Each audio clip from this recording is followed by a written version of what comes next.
So one of the teams I want to talk about right now is Auburn, and just obviously there's been so much surrounding them on whether or not they deserve to be in the tournament, whether they deserve to be considered, or just where they stand at this point in the season. Obviously, in a really precarious situation, and surrounding with Bruce Pearl, what he said about him in comparison to Miami.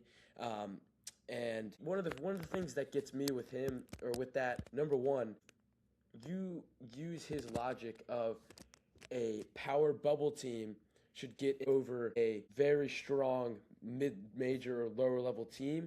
You might as well just make it a Power Five tournament and just delete the mid-majors altogether, because obviously that's how it works every year.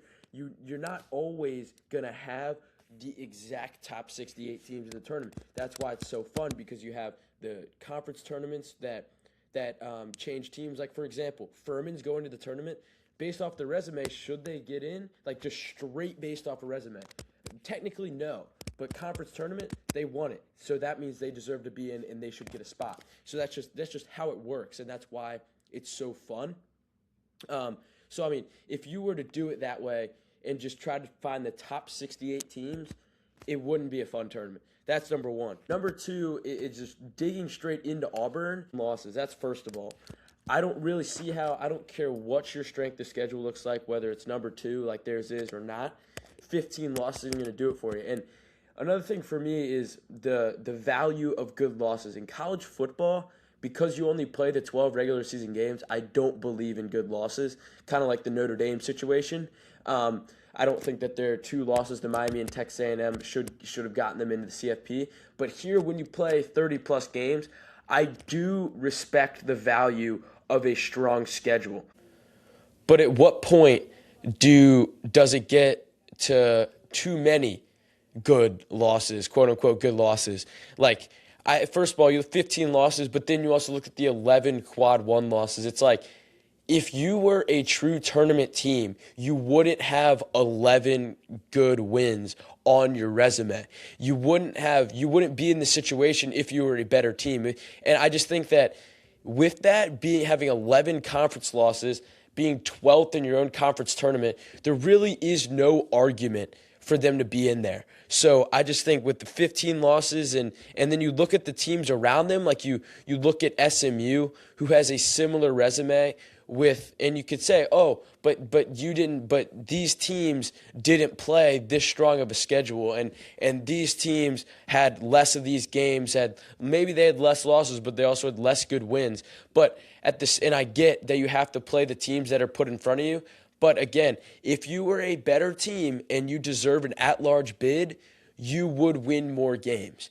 So I also don't like the theoretical side of it. It's like, oh, but if Auburn played this schedule, then they would have more wins and then they'd be in the tournament for sure. I don't really buy into that all that much, to be completely honest with you. I think if they were a team that was 19 and 12 or 18 and 13, then I'd consider it a little bit more, especially if they were to go into the SEC tournament and win 2 or 3 games out of the first round. Then that's where you start to consider it. And then they're 21 and 14. Then you're like, oh, where do you put them in alongside a team like, say, Santa Clara if they don't win the West Coast Conference, alongside SMU, Cal, those teams.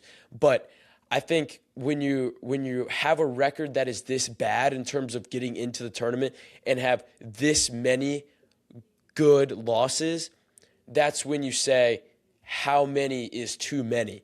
And that's one of the questions for me. How many losses is too many, and how many good losses is too many?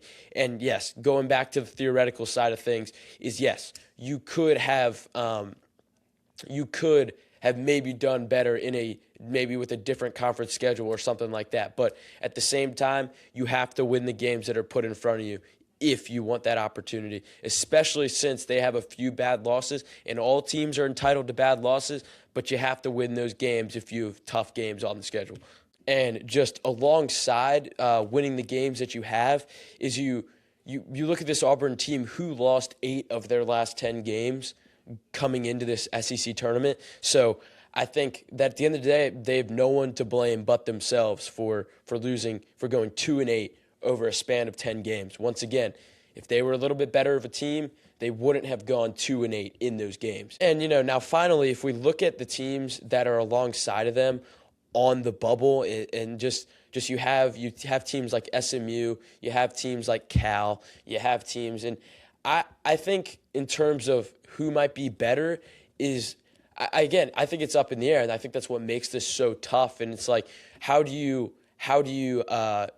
navigate SMU in comparison to Auburn, who has a better record, same amount of quad one wins or maybe one less with the less losses, so it just really depends on where you rank those teams and where you think about those teams. But I think at this point, a run in the SEC tournament is absolutely paramount.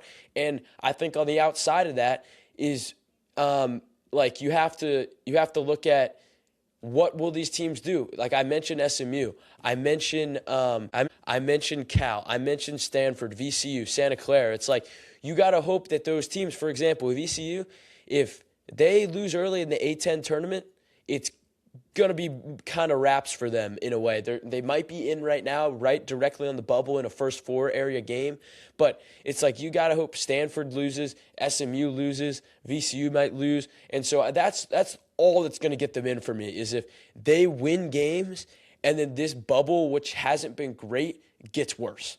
That is the only way. I don't think that unless they win the SEC tournament, there is zero reason that this team should be sniffing the NCAA tournament.